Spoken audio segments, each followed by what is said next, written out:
there's a question that's very frequently asked in the blogging world and the article writing world. Very simply, how long should my blog post be? Well, how about if I give you a simple answer, a general answer, and I explain why I answered the way I did and why you may want to carefully consider what you do, okay? So here is the general answer. Did them in a different order. It depends. It depends on your content. Some content, like let's say you're writing a definitions post, hey, that might be 350, 400 words. If you're writing a how-to post, it may be 1,500 to 3,000 words. If you're writing a pillar post, it may be 10,000 words. It all depends on your content. Now, what it really comes down to is something that my high school teacher, English teacher, did. You know, most high school teachers say, I want an 800-word essay on blank. She never did that. What she'd say is, I want an essay on blank. And people would say, how many words? How long? And she'd say, exactly how long it needs to be. Not one word less, not one word more. And it's like, can you give us some idea? We writing a dissertation here or whatever? And she says, you're going to have to make that decision because you're a grown-up. Even though we were 16, she started treating us like grown-ups. So now I'm going to give you the specific answer.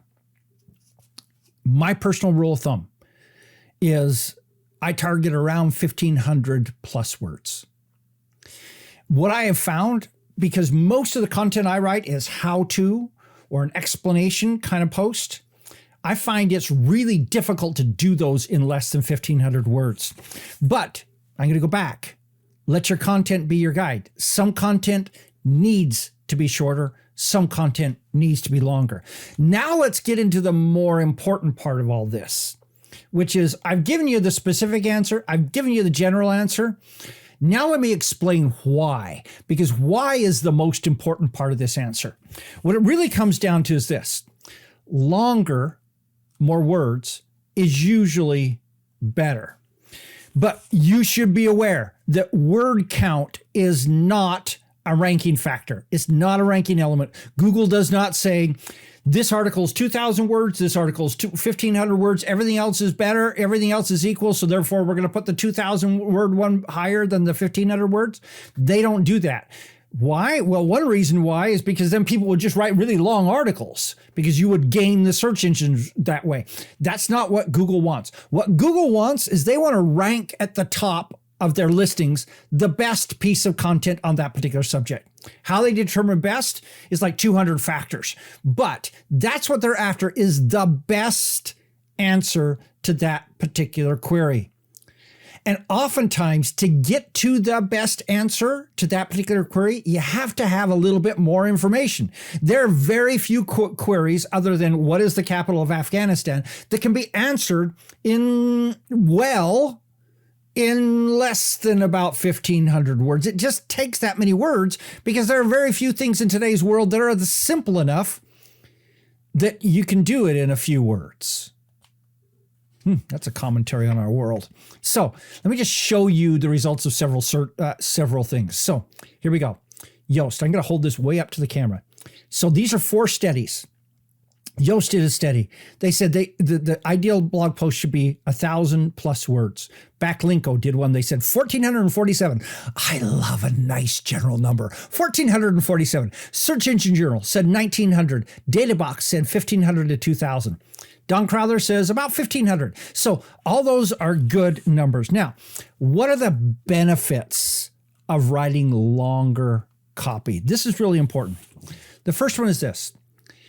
More detailed content tends to be seen as more useful by the search engines. And remember, the search engines get this by trying to come up with some kind of data way to model whether people like this content or not. And so things like how long people stay on the page, how much of the page they scroll down, those kinds of measures, and they have a whole bunch of them, all go into that ranking factor. And what we find is, going back to that card, more detailed content tends to be seen as more useful, tends to punch more of those buttons that they should rank it higher.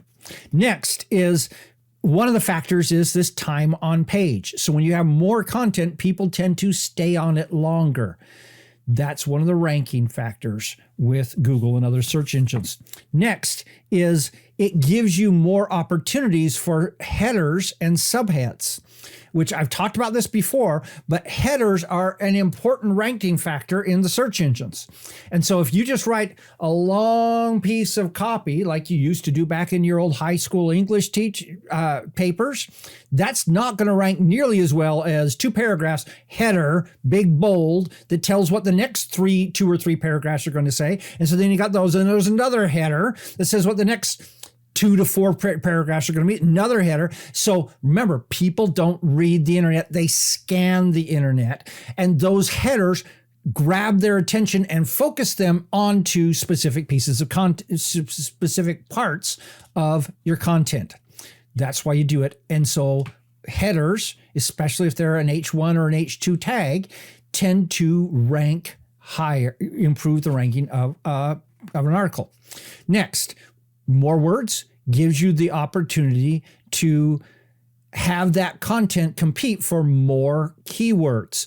Now, I'm not saying keywords stuff your articles, where you go out and find a bunch of keywords and stuff them all into the article and make sure they're there a whole bunch of times and make sure that they're referenced. It's like, that's not what I'm talking. What I'm talking is what you'll find when you start doing this. So I was just talking about the other day, I wrote a pillar post a couple of months ago, and last week it suddenly was ranking for 42 different terms. I went back and looked at those 42 terms that it's ranking for, and I realized that I had no intention on ranking for about 30 of those terms.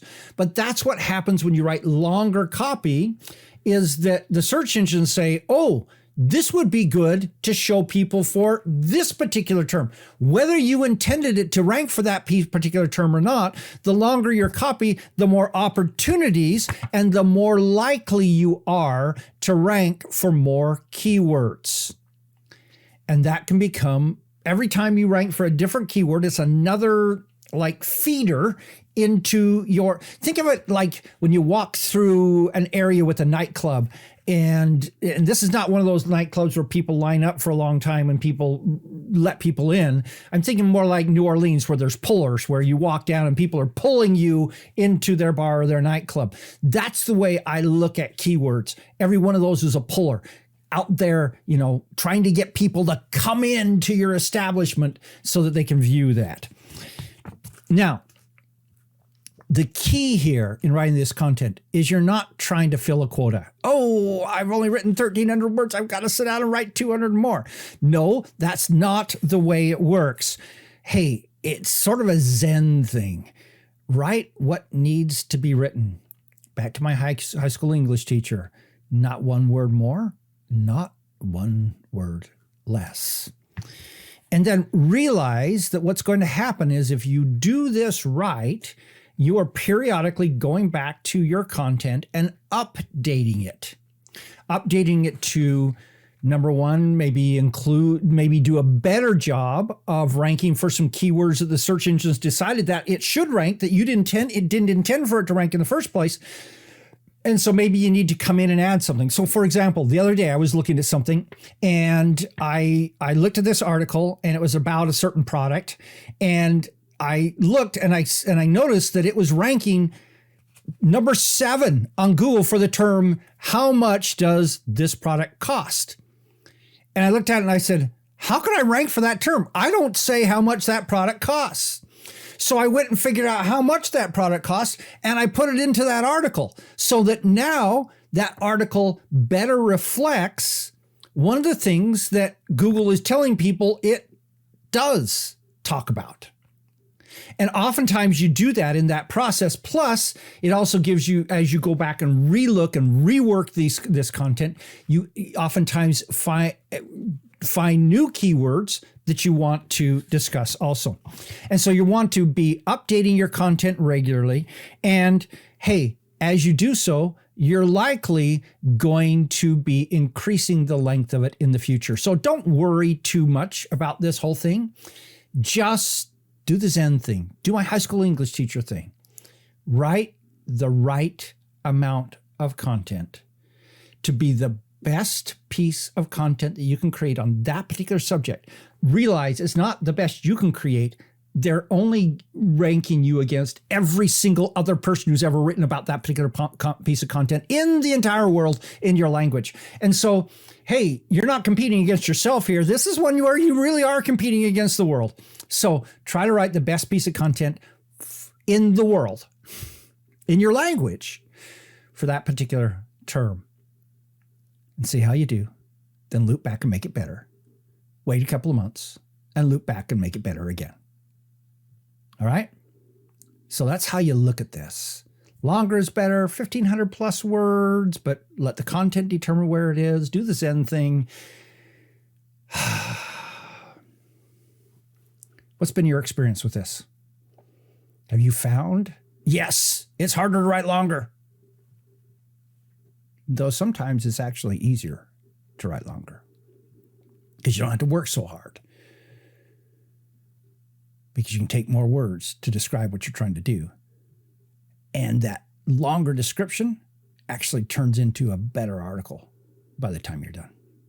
Think about it. Let me know your thoughts in the comments. This is Don Crowther saying, just go do this stuff.